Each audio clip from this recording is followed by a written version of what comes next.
여보, 내가 시부모님 별로 데려가 주기 싫다면 제가 혼자가 볼게요. 결혼 8년 차, 나는 시부모님을 단 한 번도 뵌 적이 없다.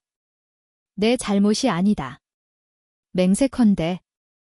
매년 추석과 설이 되면 나는 일주일 전부터 비싼 한우 선물 세트와 두둑한 현금 봉투를 준비해 남편 박민석에게 공손히 건넸다. 그러면 그는 늘 미안함과 난처함이 뒤섞인 표정으로 그것을 받아들고는 한숨을 쉬며 말했다. 미영아, 정말 미안해. 알다시피 우리 부모님 평생 학문에만 매진하신 분들이라 고고하시잖아. 방해받는 거 안 좋아하셔. 마음만 받겠다고 우리끼리 명절 잘 보내라고 하시네. 그의 부모님은 은퇴한 교수 부부로 서울에서도 가장 비싼 동네인 청담동에 사신다. 이건 내가 그와 연애를 시작한 첫날부터 알고 있던 사실이었다. 민석 자신은 광화문 근처의 번듯한 회사에 다니는 벤처 투자 컨설턴트다. 우리는 선남선녀였고 경기도 일산의 고급 아파트에서 전세로 살며 독일제 수입차를 몰았다. 주말이면 한강변으로 피크닉을 가거나 새로 생긴 하늘 찾아다녔다. 누가 봐도 우리는 완벽한 부부, 중산층의 표본이었다. 나 김미영, 대형 광고 회사의 프로젝트 팀장. 연봉이 업계 최고 수준은 아니었지만 우리 부부가 품위 있는 생활을 하기에 부족함은 없었다.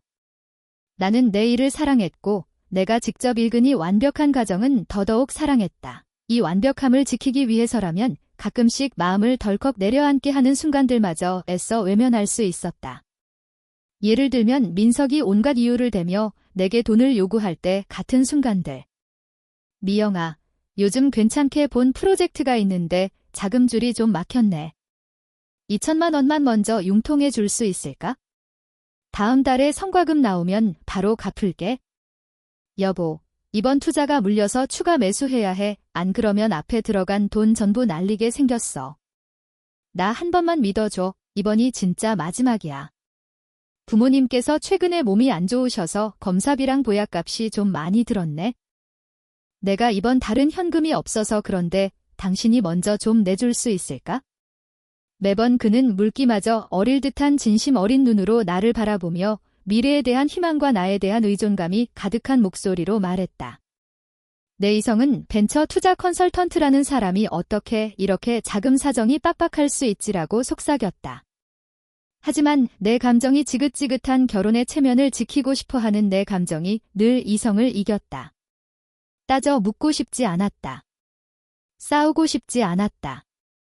싸움은 우리 집의 평온을 깨뜨릴 것이고 돈 문제로 철절매는 평범한 부부처럼 보이게 할 테니까 우리는 다르다.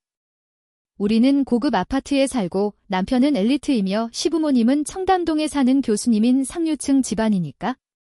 그래서 나는 몇 번이고 스마트폰 뱅킹 앱을 열어 비밀번호를 누르고 내가 힘들게 번 피 같은 돈을 그의 계좌로 이체했다. 이체가 끝나고 줄어든 잔액을 볼 때마다 심장이 콕콕 쑤셨지만 민석의 따뜻한 퐁 한 번 역시 내 아내밖에 없어. 내가 나중에 꼭 더 호강시켜 줄게라는 말 한마디면 모든 불안이 눈녹 사라졌다. 나는 그를 믿기로 했다. 믿지 않는다는 건 내 지난 8년의 세월이 전부 웃음거리였다고 인정하는 셈이었으니까. 나는 매달 어김없이 200만 원을 청담동 시부모님께 드리는 경돈 명목으로 그의 계좌에 붙였다. 민석은 부모님께서 연금은 있으시지만 아들 된 도리는 해야 한다고 했다. 나는 그 말이 옳다고 생각했다. 그건 아들로서 당연한 도리이자 며느리인 나로서도 마땅히 해야 할 의무였다. 비록 그분들이 나 만나기를 거릴 만큼 고고하시더라도 예의는 지켜야 했다. 내가 임신하기 전까지는 임신 테스트기에 선명한 두 줄이 나타났을 때 나는 온몸을 떨며 감격했다. 35. 드디어 내 아이가 생겼다. 민석은 나를 끌어안고 몇 바퀴나 빙글빙글 돌며 소리쳤다. 됐다. 우리 아기 생겼어. 아버지 어머니가 아시면 얼마나 기뻐하시겠어? 그럼 이번에는 우리가 직접 찾아뵙고 말씀드릴까? 나는 조심스럽게 떠보았다.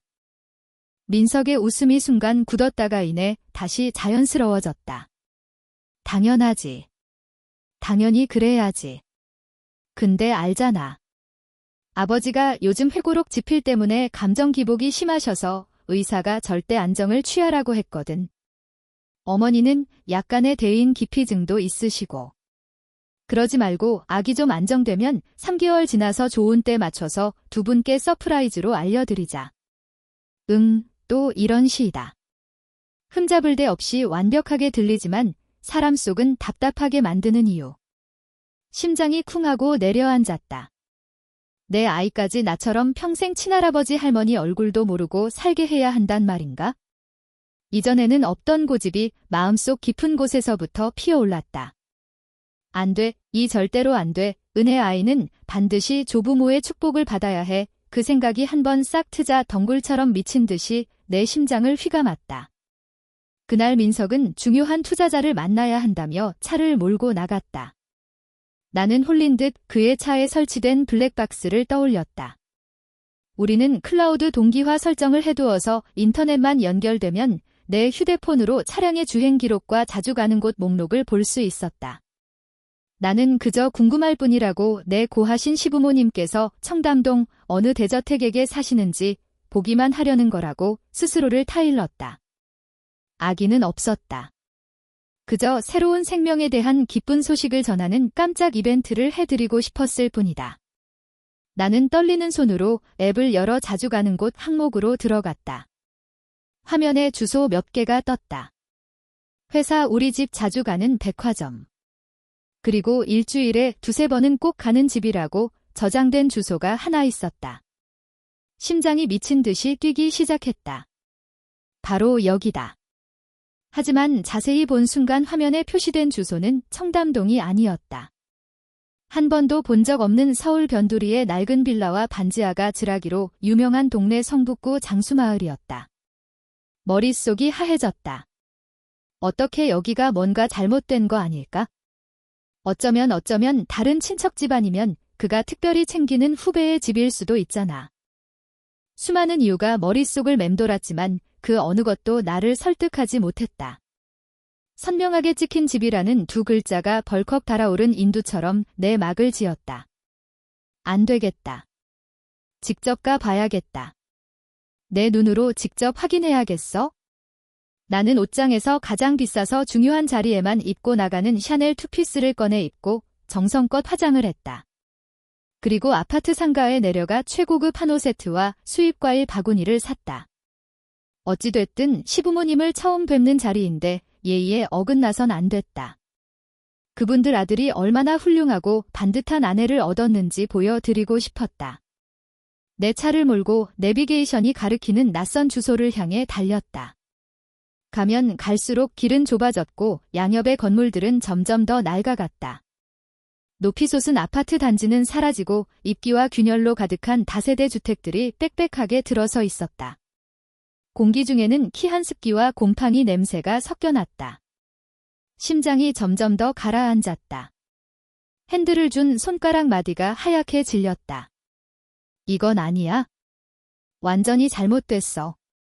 민석의 입에서 책 향기가 날 것 같다던 그 청담동은 절대 이런 모습일 리가 없었다.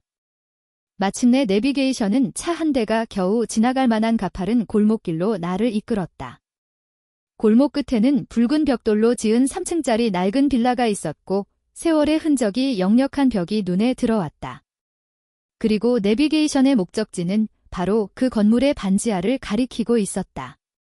나는 차를 멀지 세우고 시동을 껐다. 운전석에 앉아 멍하니 그곳을 바라봤다. 반지하의 창문은 쇠창살로 막혀 있었고 안에서는 흐릿한 노란 불빛이 새어나왔다. 희미하게 들려오는 소란스러운 목소리와 화투패가 부딪히는 경쾌한 소리. 어떻게 이럴 수가? 내 남편 박민석 그 젠틀한 벤처 투자 엘리트. 그의 부모님, 그 고고하신 은퇴 교수 부부가 어떻게 이런 곳에 산단 말인가? 분명 뭔가 잘못됐을 거야. 나는 심호흡을 하고 차 문을 열었다. 하이힐이 울퉁불퉁한 시멘트 바닥에 부딪히며 공허한 소리를 냈다. 나는 품에 안은 무거운 선물 상자를 고쳐들고 마치 형장으로 끌려가듯 한 걸음 한 걸음 그 굳게 닫힌 철문 앞으로 다가갔다. 문에는 녹슨 문패가 걸려 있었고 그 위에는 우비제로 1이라고 쓰여 있었다.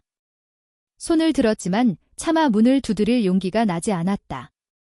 심장이 흉과 안에서 미친 듯이 날 뛰어 목구멍으로 튀어나올 것만 같았다. 공포와 불길한 예감이 나를 사로잡았다. 차라리 뒤돌아 도망쳐서 먼지 하나 없는 내 집으로 돌아가 오늘 일은 전부 없었던 셈치고 싶었다.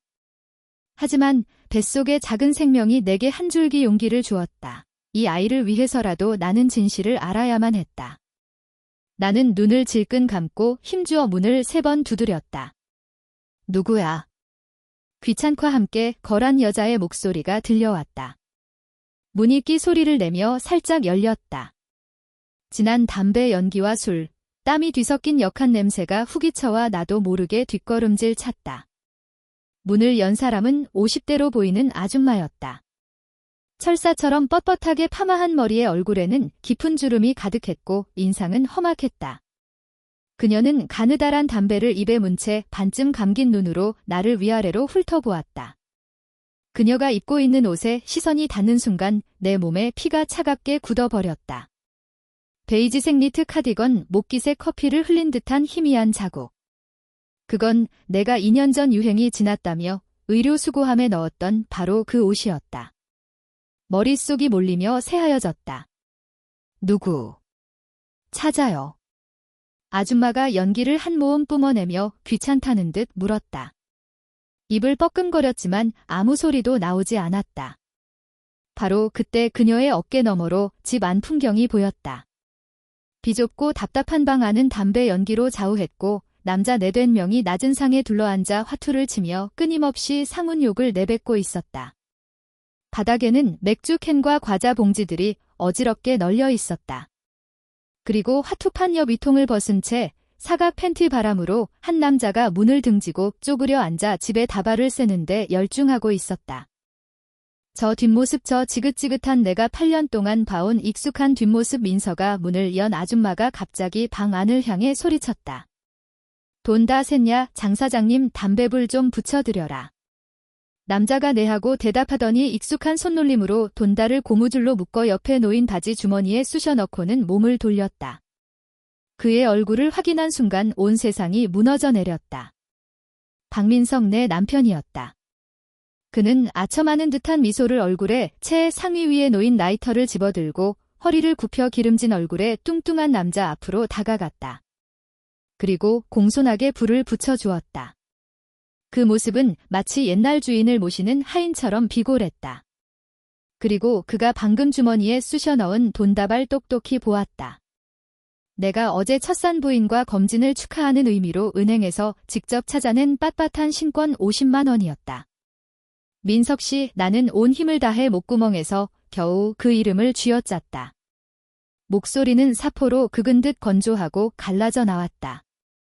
내 목소리를 듣자 박민석의 몸이 확 굳었다. 얼굴에 번지던 미소가 순식간에 사라지고 그는 녹슨 로봇처럼 천천히, 아주 천천히 고개를 돌렸다. 그의 시선과 내 시선이 마주친 순간 그의 얼굴에서 피기가 삐케이즈하고 사라졌다. 손에 들고 있던 라이터가 탁 소리를 내며 바닥에 떨어졌다. 방 안의 모든 사람들이 문 쪽을 쳐다봤다. 화투판이 멈췄다. 담배를 물고 있던 아줌마, 즉 나의 시어머니는 마침내 내게서 시선을 떼고 당황한 아들에게로 그리고 다시 내게로 시선을 옮겼다. 그녀의 눈에는 놀라움과 함께 들켜버린 자의 짜증이 서려 있었다. 어라, 이분은 누구셔? 화투 치던 사람 중 하나가 궁금하다는 듯 물었다. 박민석의 입술이 파르르 떨렸지만 한마디도 내뱉지 못했다. 역시 반응이 빠른 건 시어머니였다. 그녀는 민석을 날카롭게 쏘아보더니 입에 물고 있던 담배꽁초를 바닥에 퇴뱉는 발끝으로 비벼껐다. 그러고는 아주 역겹고 느끼한 가짜 미소를 지으며 나를 안으로 확 끌어당겼다. 아이고, 우리 미형이구나. 어머, 온다고 말이라도 하지? 얼른 들어와. 얼른. 그녀는 내 손을 세게 붙잡고 소리쳤다. 그 힘이 어찌나 센지 뼈가 으스러질 것 같았다. 나는 나무 인형처럼 질질 끌려 들어갔다. 품에 안고 있던 한우 세트와 과일 바구니가 쾅소리를 내며 바닥에 떨어져 사방으로 굴러다녔다. 비싼 포도와 사과가 바닥에 담뱃재와 오물에 뒤범벅이 되었다. 진실은 이토록 황당하고 역겹고 예고도 없이 적나라하게 내 눈앞에 펼쳐졌다. 청담동의 교수님도 고상한 시어머니도 벤처 투자 엘리트 남편도 없었다. 오직 반지하에 살며 도박과 거짓말로 연명하는 백수 가족만이 있었다. 그리고 나 김미영 상류층으로 시집갔다고 믿었더니 바보는 그들 가족 전체가 기생하는 숙주이자 혈액 공급원이었던 것이다. 지난 8년간 나는 내 월급과 청춘 그리고 믿음으로 내 결혼 생활에 들러붙으니 흡혈귀들을 먹여 살렸다. 황급히 땀에 전 러닝 셔츠를 꿰어있는 박민석을 가짜 웃음으로 가득한 그의 어머니 얼굴을 그리고 의미심장한 비웃음을 흘리는 화투꾼들을 번갈아 보았다. 눈앞이 핑 돌았다. 속이 뒤집히며 역한 기운이 목구멍까지 치밀어 올랐다. 나는 마침내 깨달았다. 나의 관벽했던 결혼은 정교하게 지어진 화려한 반지하였음을. 그리고 나는 그 반지하 안에서 행복하게 살며 내 머리 위를 뒤덮은 어둠과 악취를 전혀 알지 못했음을 그 지옥 같은 반지하에서 어떻게 빠져나왔는지 기억나지 않는다. 기억이 끊겼다가 다시 정신을 차렸을 때 나는 이미 우리 집 거실에 부드럽고 비싼 이탈리아제 소파에 앉아 있었다. 공기 중에는 아침에 내가 뿌리고 나간 향수 냄새가 희미하게 남아 있었다. 그 상쾌하고 은은한 향기가 머릿속에 각인된 시궁창 냄새와 지독하게 아이러니한 대조를 이루었다. 박민석과 그의 가족들, 그 상스러운 시어머니와 민석보다 어려 보이는 백수건달 같은 남자 아마도 시동생일 것이다도 나를 따라왔다. 그들은 마치 불청객처럼 깨끗한 바닥을 더럽힐까 봐 조심하며 현관에서 어색하고 안절부절 못하면서 있었다. 나는 울지도 소리 지르지도 않았다. 몸속의 모든 것이 텅 비어버리고 차가운 정적만이 남은 듯했다. 나는 조용히 그들을 공포와 애원으로 가득한 박민석의 얼굴을 바라보았다. 미영아, 내 말 좀 들어봐. 설명할게. 그가 마침내 용기를 내어 내 앞으로 다가와 손을 잡으려 했다. 나는 피했다. 설명. 내가 입을 열었다. 내 목소리가 너무나 평온해서 나 자신도 놀랄 정도였다. 뭘 설명해? 당신 부모님이 은퇴한 교수가 아니라 반지하 사는 도박꾼이라는 거, 당신이 무슨 벤처 투자 컨설턴트가 아니라 아내한테 빌부터 사는 백수라는 거? 아니면 당신이 입만 열면 말하던 그 청담동 집이 사실은 예전에 부잣집 운전기사로 일할 때 모시던 사장님 댁이었다는 거. 마지막 말은 극한의 냉정함 속에서 모든 조각을 꿰어 맞춘 추이였다. 그는 청담동의 모든 골목을 꿰고 있었고 어느 카페가 맛있는지 어느 레스토랑이 한 달 전에 예약해야 하는지 정확히 알고 있었다.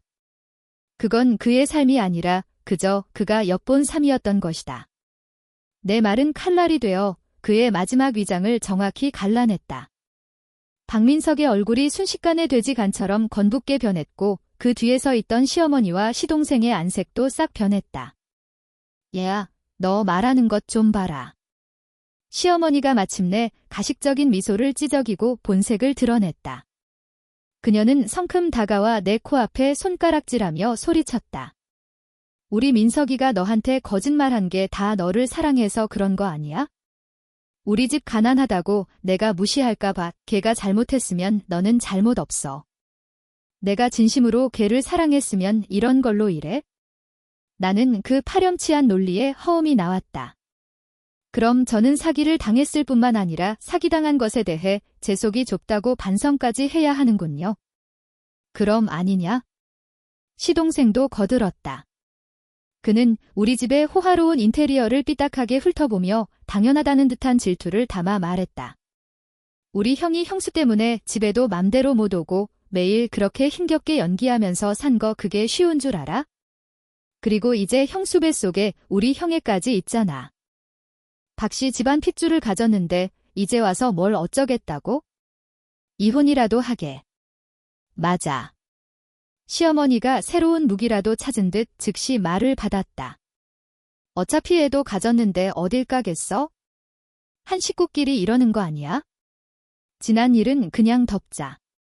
미영아. 그리고 내 그 동생 걔도 나이가 몇인데 아직 백수로 놀고 있잖아. 너 뭐 큰 회사 다닌다며? 인맥도 넓을 테니 차 한 대만 사줘라. 뭐 좋은 것도 아니고 현대 그랜저 돼. 그걸로 택시라도 몰면 다 버리는 하겠지. 나는 눈앞의 가족을 믿을 수 없다는 듯 쳐다봤다. 대체 그들의 낯가죽은 무슨 재료로 만들어진 걸까? 거짓말이 들통났는데도 일말의 부끄러움이나 미안함도 없이 오히려 더 노골적으로 나를 뜯어먹으려 들었다.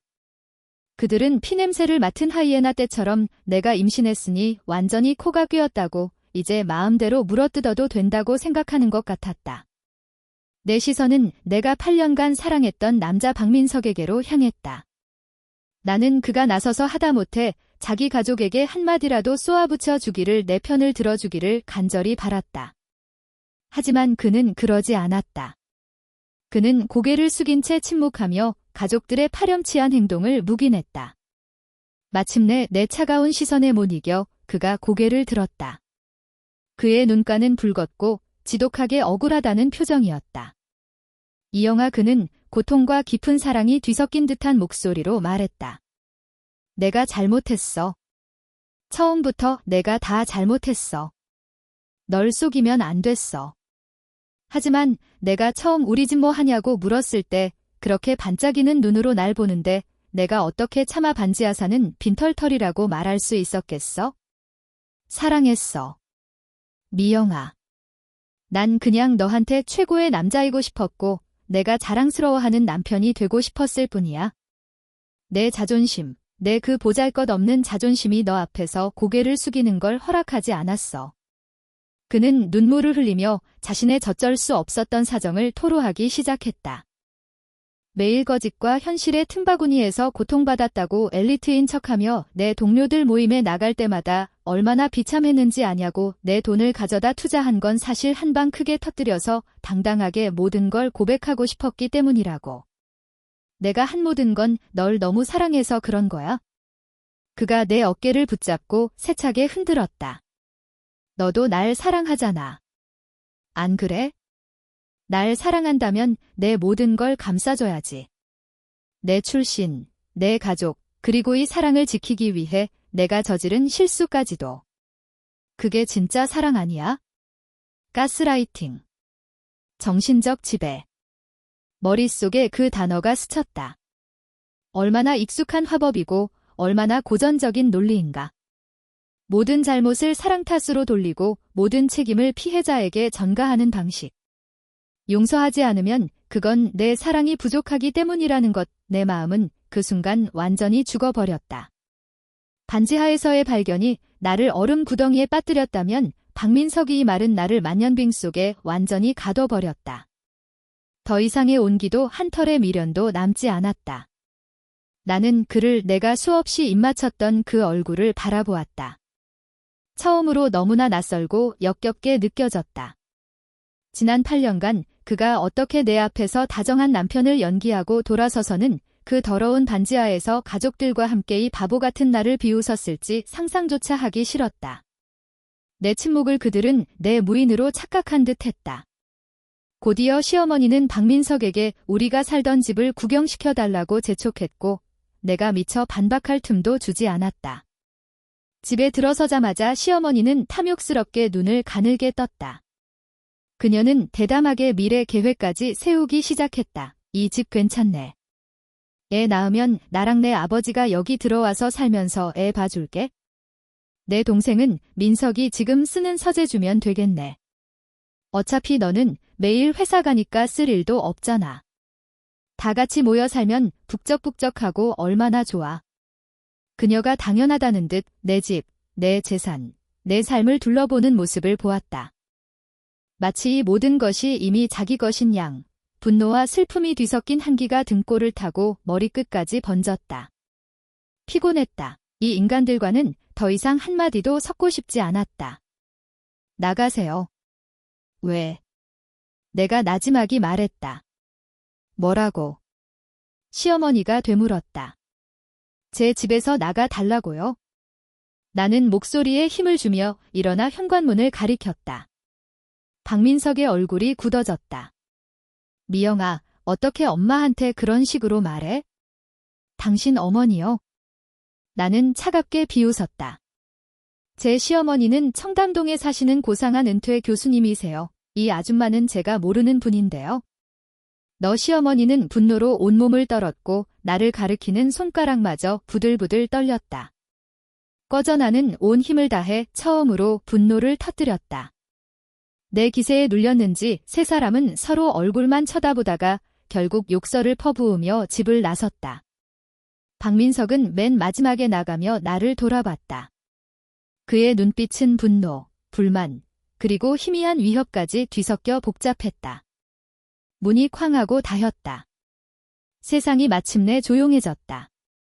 나는 소파에 주저앉아 가쁘게 숨을 몰아쉬었다. 눈물이 그제야 터져나왔다. 죽어버린 사랑 때문이 아니었다. 짓밟혀버린 내 8년의 청춘을 위해, 바보처럼 농락당한 내 진심을 위해, 그리고 태어나기도 전에 계산의 대상이 되어버린 내 뱃속의 아이를 위해 울었다. 울음 끝에는 뼛속까지 시린 냉정이 찾아왔다. 이혼해야 한다.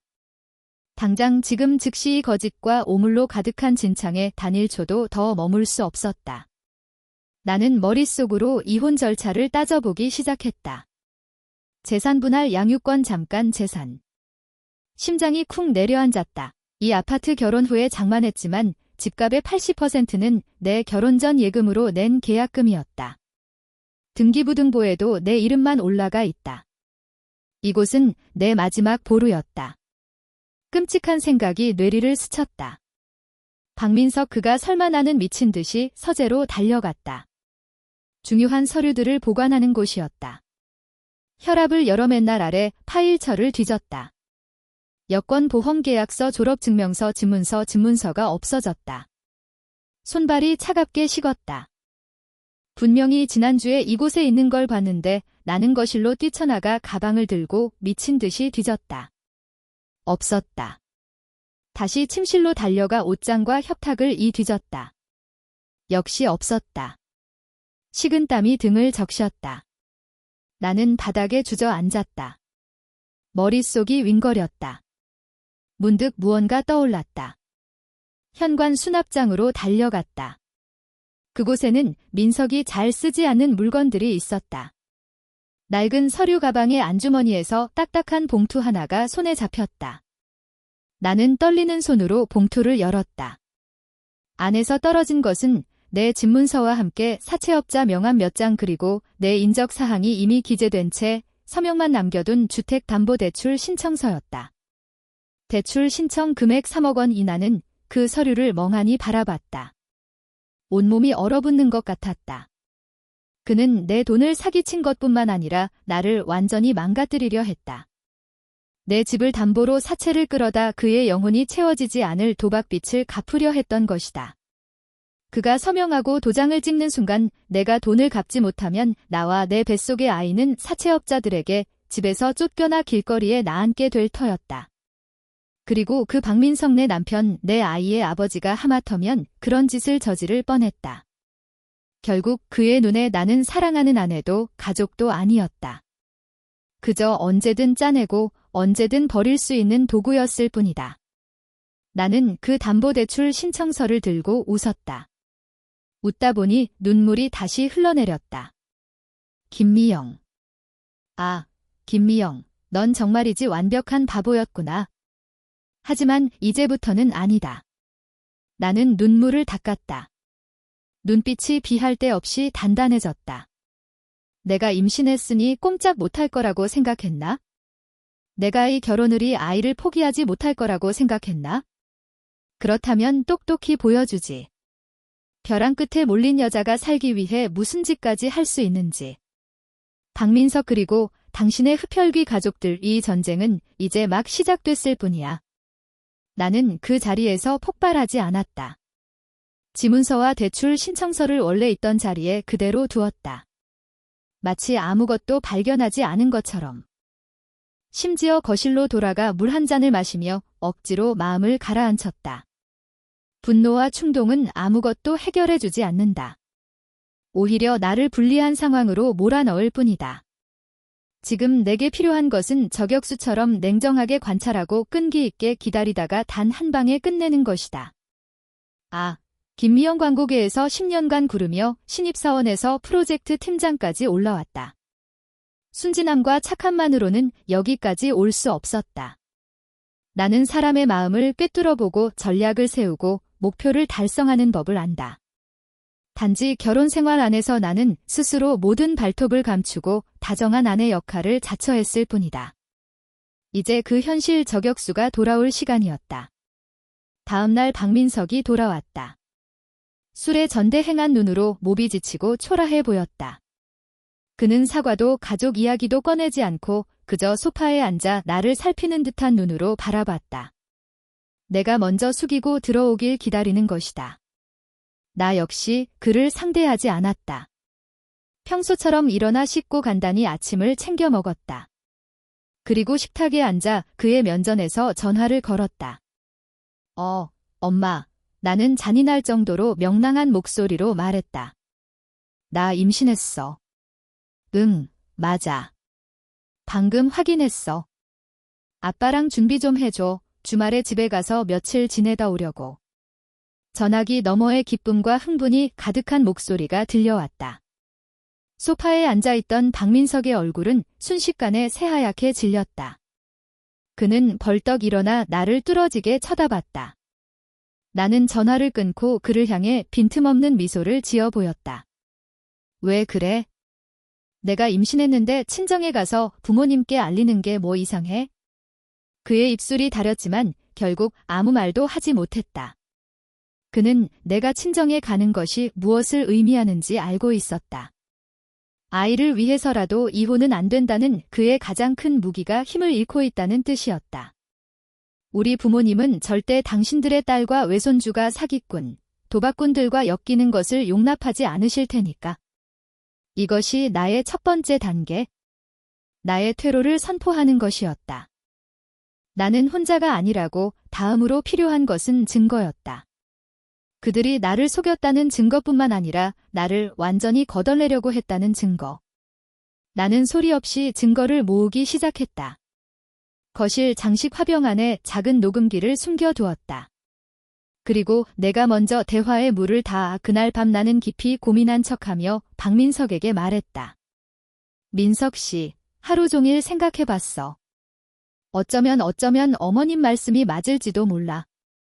우리에겐 이제 아이가 생겼으니까 아이에게 온전한 가정을 만들어줘야 하잖아. 그의 눈이 순간 반짝였다. 미영아, 너 정말 그렇게 생각해? 하지만 나는 말을 돌리며 곤란한 표정을 지었다.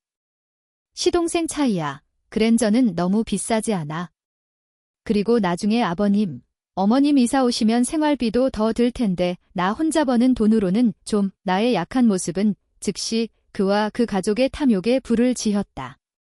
그는 바로 휴대폰을 꺼내 어머니에게 전화를 걸고는 스피커폰으로 바꿨다. 엄마 미영이가 마음 돌렸어. 진우차 사주는 거 고려해보겠대? 전화기 너머로 시어머니의 목소리가 금세 살갑게 변했다. 정말 아이고 우리 미영이가 이렇다니까. 내가 그랬잖아. 한 식구끼리 무슨 원수 진다고? 차는 얘기하면 되지. 그랜저가 안 되면 소나타도 괜찮아. 중요한 건 걔가 뭐라도 해야 한다는 거지. 그리고 말이다. 나랑 내 아버지가 그리로 이사 가면 다른 건 필요 없고 매달 생활비로 100만 원만 더 얹어주면 된다. 우리가 손주는데 공짜로 일할 수는 없잖니? 시동생의 목소리도 끼어들었다. 형수님, 차고도 제가 요즘 받은 시계가 하나 있는데 비싸지도 않아요. 딱 500만 원이 그냥이 시동생한테 주는 천인사 선물이라고 생각하시고 박민석은 옆에서 비굴하게 웃으며 거들었다. 미영아 봐봐. 다들 그렇게 많이 바라는 것도 아니잖아. 나는 조용히 들었다. 그 작은 녹음기가 그들의 탐욕스럽고 파렴치한 얼굴을 한마디 한마디 기록하도록 내버려 둔 채 속에서는 피가 흘렀지만 내 표정은 물처럼 평온했다. 알았어요. 내가 나지막이 말했다. 생각해 볼게요. 전화를 끊자 박민석은 흥분해서 나를 끌어안았다. 여보, 당신 정말 최고야. 내가 당신이 날 제일 사랑하는 줄 알았어. 나는 그에게 안긴 채 뻣뻣한 미소를 지었다. 마음속은 차가운 서원이었다. 증거는 뭐였다. 다음은 반격의 설계다. 나는 수동적으로 이혼만 당할 수 없었다. 그와 그의 가족 전부가 지난 8년간의 기만과 착취에 대해 처절한 대가를 치르게 해야 했다. 그가 숨겨둔 주택담보대출 신청서가 떠올랐다. 그는 내 집으로 대출을 받아 도박을 하려 했다. 그 생각이야말로 그의 가장 큰 약점이었다. 탐욕스럽고 조급하다는 것, 그가 기꺼이 뛰어들 함정이 필요했다. 나는 대학 동기이자 가장 친한 친구인 한은성을 찾아갔다. 증권사 임원인 은성은 영리하고 일처리가 깔끔해서 내가 완전히 믿을 수 있는 유일한 사람이었다. 카페에서 나는 모든 것을 털어놓았다. 그 반지하, 그 파렴치한 가족, 그리고 나를 진퇴양난에 빠뜨린 뱃속의 아이까지. 은성은 모든 이야기를 듣고는 손에 든 커피잔을 테이블에 3개 내려놓으며 분노했다. 미친 새끼. 김미영, 너 8년 동안 대체 어떻게 산 거야? 지금은 화낼 때가 아니야. 나는 냉정하게 말했다. 은성아, 내 도움이 필요해. 나는 내 계획을 그녀에게 설명했다. 박민석 같은 도박꾼이 눈이 뒤집힐 만한 무조건 돈 버는 거에게 투자 프로젝트를 가짜로 만들어야 했다. 은성은 즉시 내 의도를 파악했다. 그녀는 자신의 인맥을 동원해 완벽해 보이는 해외 신재생 에너지 프로젝트 투자 계획서를 위조했다. 투자 기간은 짧고 수익률은 놀라울 정도로 높으며 유일한 조건은 최소 투자금이 3억 원이라는 것이었다. 계획의 다음 단계는 미끼가 의원이 박민석의 눈에 띄게 하는 것이었다. 나는 일부러 그 계획서를 서재 책상 위에 깜빡고 올려두었다. 박민석의 성격상 그는 분명히 훔쳐볼 것이었다. 역시나 그날 퇴근하고 집에 오니 그는 안절부절 못하며 눈을 빛내고 있었다. 그는 슬쩍 떠보며 최근 회사에 무슨 큰 프로젝트가 있냐고 물었다. 나는 귀찮다는 듯 말했다. 있긴 한데 우리 부서랑은 상관없어요. 한성내 회사에서 하는 호펀드 프로젝트인데 듣자 하니 최소 투자금이 3억이래요. 우리 같은 평범한 사람들은 꿈도 못 꿀 일이죠. 3억. 그는 그 숫자를 되뇌며 눈을 탐욕스럽게 빛냈다. 물고기가 미끼를 물었다. 그 후 며칠간 그는 마가 낀 사람처럼 매일 그 계획서를 파고들었고 심지어 계획서에 적힌 프로젝트 담당자 은성의 부하 직원이 연기하는 이 부장에게 몰래 연락하기 시작했다. 이 부장은 우리가 짠 각본대로 그에게 하룻밤에 벼락부자가 되는 꿈을 그려주면서도 동시에 프로젝트가 너무 인기가 많아 작은 모집이 마감될 것이라는 긴박감을 조성했다. 박민석은 완전히 미쳐버렸다. 그는 내게 울며불며 애원했다. 이번이 인생을 역전할 유일한 기회라고, 이번 기회만 잡으면 예전에 잃었던 돈을 전부 만회하고 나와 아이에게 최고의 삶을 선물할 수 있다고. 나는 그의 연기를 차갑게 지켜보며 마음속으로 단 하나만 생각했다. 때가 왔다고. 난 그런 돈 없어요. 나는 단칼에 거절했다. 그는 다급해져 내 앞에 무릎을 꿇었다. 미영아, 제발 딱 한 번만. 우리 집 담보 잡히면 되잖아. 어차피 집문서 당신한테 있으니까 당신이 사인만 해주면 돼. 돈 벌면 바로 대출 갚으면 되고 집은 여전히 우리 거잖아. 그가 마침내 제 입으로 그 말을 꺼냈다. 나는 그를 보며 한참을 망설이는 척하다가 길게 한숨을 쉬었다. 집을 담보로 잡는 건 너무 위험해요. 만약에 손해라도 보면 어떻대? 손해볼 리 없어. 이 부장님이 그랬어. 이건 내부 정보라서 무조건 버는 거라고. 이렇게 하죠? 나는 나의 최종안을 제시했다. 은행 가서 복잡하게 하기도 싫고 마침 제 친구 중에 단기로 굴릴 목돈이 있는 사람이 있어요. 이자는 은행보다 조금 높지만 절차가 간단하고 돈이 바로 나온대요. 내가 한번 물어봐 줄게요. 대신 친한 사이일수록 돈 계산은 정확히 해야 하니까 당신이 정식으로 차용증을 써야 해요. 빌리는 금액이자 갚을 날짜 정확하게. 그리고 이 돈은 반드시 당신 개인 명의로 빌리는 거고 당신 개인의 빚이에요. 우리 집과는 상관없는 거대한 유혹에 눈이 먼 박민석은 생각할 겨를도 없이 동의했다. 문제 없어. 당연히 문제 없지? 돈만 빌릴 수 있다면 뭐든 할게. 그는 내가 여전히 사랑의 눈이 멀어 자신을 위하는 바보 같은 여자라고 생각했다. 이 모든 게 그저 부부 사이에 돈이 오가는 왼쪽 주머니에서 오른쪽 주머니로 옮기는 게임이라고 생각했다. 그는 몰랐다. 그 차용증이 자신을 파멸시킬 마지막 지푸라기가 될 것이라는 것을. 다음 날 은성이 마련한 법무법인 사무실에서 박민석은 내 친구 은성네 회사 법무팀 직원이 연기하는 내가 한 번도 본 적 없는 채권자를 만났다. 변호사의 입회하에 박민석은 3억 원의 개인 대출 계약서에 서명했다. 흑과 백이 분명한 완벽한 법적 효력을 지닌 계약서였다. 그리고 그 3억 원은 사실 내 통장에 있던 돈이 은성의 회사를 한 바퀴 돌아 박민석의 계좌로 들어간 것이었다. 그는 그 거액을 손에 쥐고 부을 안고 그의 대박 프로젝트에 투자하러 갔다. 그리고 나는 그의 친필 서명이 담긴 차용증과 그동안 녹음한 모든 파일을 들고 다른 법무법인으로 향했다. 내 변호사는 이혼 및 재산 분쟁 전문으로 유명한 여성이었다. 그녀는 내가 가져온 모든 자료를 검토하고는 동정과 감탄이 섞인 눈으로 나를 바라봤다. 김미영 씨, 그녀가 말했다. 아주 잘하셨습니다. 이 증거들이라면 박민석 씨를 법정에서 빈털털리로 만들고 거액의 빚까지 지게 할 수 있습니다. 모든 준비는 끝났다. 이제 마지막으로 가장 힘든 일이 남았다. 나는 혼자 병원으로 갔다. 차가운 수술대 위에 누워 마취제가 천천히 몸에 주입될 때 내 눈가로 눈물 한 방울이 흘러내렸다. 아가야, 미안해. 나는 마음속으로 되뇌었다. 엄마가 널 이런 거짓과 계산으로 가득한 가정에 태어나게 할 순 없어. 지금의 엄마는 널 보호하고 행복한 삶을 줄 능력이 없어. 널이 세상에 태어나게 하는 것이야말로 너에게 가장 무책임한 일이야.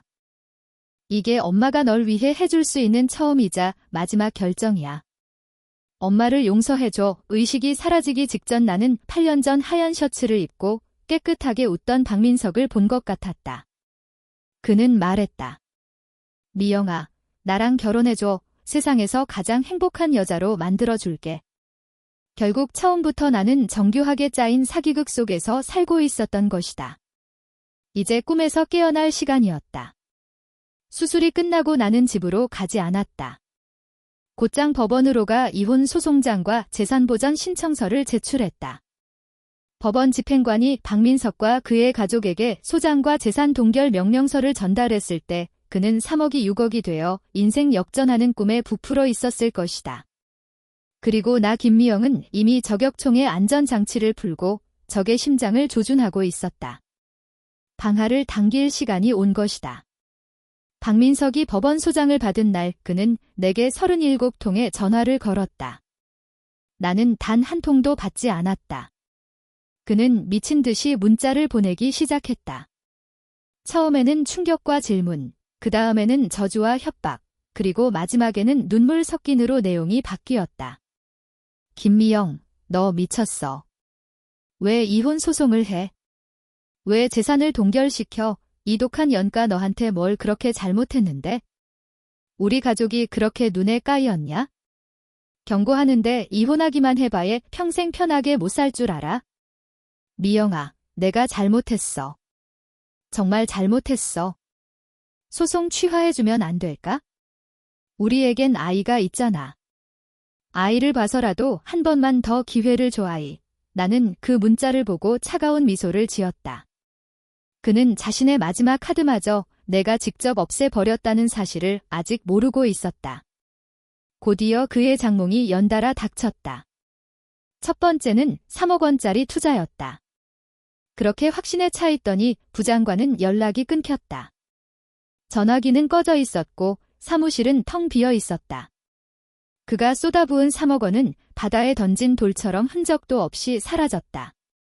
그는 그제야 사기당했다는 것을 깨달았지만 그 판을 짠 것이 바로 나라는 사실은 꿈에도 생각하지 못했다. 다음은 3억 원짜리 차용증이었다. 약속된 상환일이 되자 한성의 친구인 그 채권자는 변호사를 통해 채무 독촉장을 보냈다. 돈을 갚지 못한다고. 괜찮다. 법정에서 보면 되니까? 박민석의 친필 서명과 변호사 입회 증거가 있는 한이 소송에서 그가 이길 확률은 없었다. 그는 3억 원의 개인 빚을 고스란히 떠안게 되었고 이자는 매일 불어하고 있었다. 가장 치명적인 일격은 우리의 이혼 소송에서 터져나왔다. 법정에서 나는 모든 증거를 제출했다. 시댁 식구들의 노골적인 요구가 담긴 녹음 파일이 공개되었다.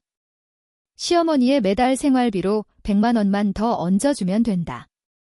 우리가 손주 봐주는데 공짜로 일할 수는 없니라는 말과 시동생의 형수님. 제가 요즘 봤는데 비싸지도 않아요. 딱 500만 원지라는 목소리가 법정 스피커를 통해 선명하게 울려 퍼지자 법정은 술렁이었다. 박민석과 그의 가족들 얼굴은 팔레트처럼 붉어졌다. 하해졌다를 반복했다. 나는 또한 박민석이 수년간 온갖 명목으로 내게서 뜯어간 돈의 이체 내역을 제출했다. 총액은 1억 원에 육박했다. 내 변호사는 이 금액들이 부부 공동생활을 위한 정상적인 지출이 아니라 박민석이 기망을 통해 취득하여 개인적인 유흥과 도박 자금으로 탕진한 것이라고 지적했다. 마지막으로 나는 그가 위조된 주택담보대출 신청서로 4명의 아파트를 사채업자에게 담보로 넘기려 했던 사실을 법정에서 진술했다. 비록 실행에 옮기지는 못했지만 이는 그의 악랄한 품성과 혼인에 대한 일말의 책임감도 없음을 증명하기에 충분했다. 박민석의 변호사는 부부 감정이 완전히 파탄난 것은 아니다. 태어날 아이를 생각해서라도 같은 이유를 대며 시간을 끌고 반박하려 했다. 아이 말입니까? 내 변호사가 냉정하게 그의 말을 끊고 판사에게 서류 한 부를 제출했다. 유감스럽게도 제 의뢰인 김미영 씨는 남편과 그 가족의 기망 행위를 알게 된 후 극심한 정신적 충격을 받아 유산하셨습니다. 나는 유산이라는 표현을 선택했다. 그것은 나 자신과 세상 빛을 보지 못한 내 아이를 위한 마지막 보호막이었다. 유산이라는 두 글자를 듣는 순간 박민석은 피고인석에서 벌떡 일어섰다. 그는 나를 잡아먹을 듯이 붉어진 눈으로 쏘아보았다. 그의 마지막 희망이 완전히 박살난 것이다. 판결 결과는 불보듯 뻔했다. 법원은 박민석이 혼인 기간 중 기망, 재산은 이익 시도 등대한 유책 사유가 있음을 인정하고 우리의 이혼을 판결했다. 재산 분할에 있어서 아파트 계약금 대부분이 내 혼전 재산으로 지급되었고 박민석의 중대한 과실이 인정되어 아파트는 온전히 내 소유가 되었다. 그리고 3억 원의 채무는 박민석의 개인 채무로 나와는 무관하다고 판결했다. 박민석은 거의 빈털털리로 쫓겨났고 법원 문을 나서는 순간 3억 원의 빚더미에 앉게 되었다. 그와 그의 가족은 법정 밖에서 나를 가로막았다. 김미영, 이 독사 같은 년, 너 곱게 죽지 못할 거야.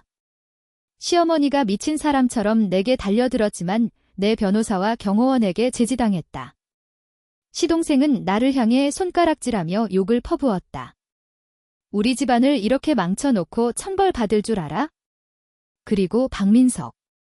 그는 그저 나를 뚫어지게 쳐다볼 뿐이었다. 그의 눈에는 원망과 분함이 가득했다. 진짜 독하다. 김미영, 내가 널 약 봤어. 독하다고 나는 그의 눈을 똑바로 마주하며 평온하게 말했다. 나는 그냥 당신이 나한테 했던 짓을 그대로 돌려줬을 뿐이야. 당신은 거짓말로 8년짜리 사기극을 만들었고 나는 한 달 만에 그걸 원래 있어야 할 제자리로 돌려놨어. 이건 독한 게 아니야? 박민석 씨, 이게 바로 인과응보야? 그 말을 끝으로 나는 더 이상 그들을 쳐다보지 않고 돌아섰다. 햇살이 내리지었지만 조금도 따뜻하게 느껴지지 않았다. 이승리에는 기쁨 한 조각 없이 재난에서 겨우 살아남은 자의 피로감만 가득했다. 하지만 이야기는 아직 끝나지 않았다. 박민석의 재앙은 이제 막 시작되었을 뿐이었다. 그는 3억의 빚을 갚을 돈이 없었고 법원은 곧 그의 명의로 된 모든 재산을 강제 집행하겠지만 그의 명의로는 아무것도 없었다. 진짜 문제는 그가 버렸던 동맹들로부터 시작되었다. 그가 가장 잘 나가던 시절 그는 내 돈으로 밖에서 부자인 척하며 온갖 불량한 친구들을 사귀었고 여기저기 불분명한 도박빚도 졌다. 예전에는 아랫돌 빼서 윗돌 괴는 식으로 어떻게든 막았지만 이제 가장 큰 달래이였던 내가 무너졌다. 함께 부자가 될 수 있다고 믿었던 친구들, 그에게 도박 자금을 빌려주었던 사채업자들이 썩은 고기 냄새를 맡은 독수리처럼 그에게 달려들기 시작했다. 그들은 변호사의 독촉장처럼 신사적이지 않았다. 그들에게는 훨씬 더 직접적인 수단이 있었다. 그의 반지 아진문에 박민석빛 가파라는 붉은 페인트가 칠해졌다는 소문이 들렸다. 그의 소중한 동생이 밖에서 누군가에게 다리가 부러졌다는 소문도 들렸다. 형이 비들지고 잠적했기 때문이라고 했다. 그 입험하던 어머니는 매일 집에서 눈물로 세월을 보내며 빚쟁이들이 문 앞에서 기다릴까 봐 무서워 하투치어 나가지도 못한다는 소문도 들렸다. 그의 마지막 소식은 은성을 통해 들었다.